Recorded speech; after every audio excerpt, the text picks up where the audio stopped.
Hello everyone! Welcome back to Elexhub channel. It's another day in Elexhub Engineering Department, so it's another tutorial. Today, we're building an autonomous SUMOBOT that can detect obstacles, avoid the ring's edge, and battle on its own. Kung ikaw ay interested sa robotics or looking for an exciting project, this is for you. So let's get started.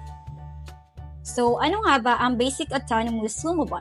A SUMOBOT is a small robot designed to compete in a sumo-style matches, where it tries to push opponents palabas ng circular ring. The basic autonomous part means that the robot moves without a remote, gumagamit ito ng sensors to detect obstacles and edges, making decisions on its own. It pushes forward when it sees an opponent and turns away kapag na-detect yung ring's boundary. Now that we understand what we're building, let's proceed to components and wiring.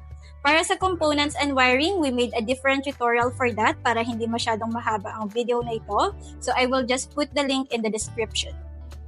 If tapos na kayo sa connections and nabuo nyo na yung SUMOBOT nyo, let's break down the code that makes our SUMOBOT autonomous.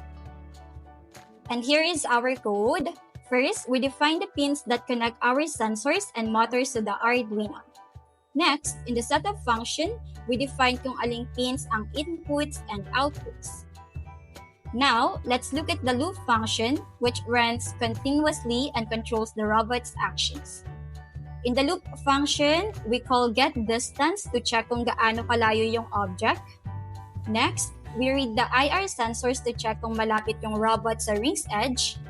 If an IR sensor detects black, or the edge of the ring, the bot moves backward and turns.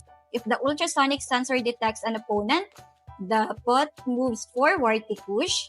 And if no opponent is detected, the bot stays still.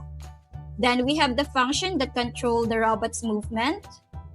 And finally, the function to measure distance using the ultrasonic sensor. Kung tapos na kayo sa coding, let's upload the code and test our SUMOBOT in action.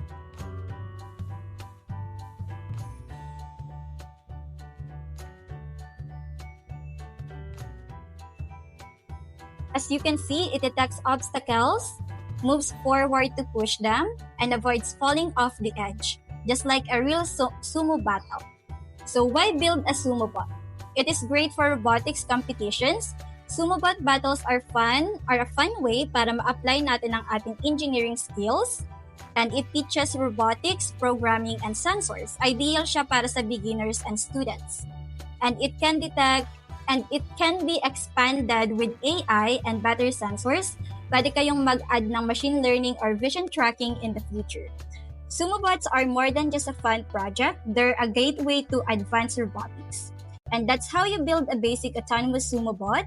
I hope na na-enjoy nyo ang aming tutorial. If you did, make sure to like and subscribe for more robotics projects. If may tanong kayo, drop it in the comment section. I'd love to help. Thank you and see you sa next video. Happy making!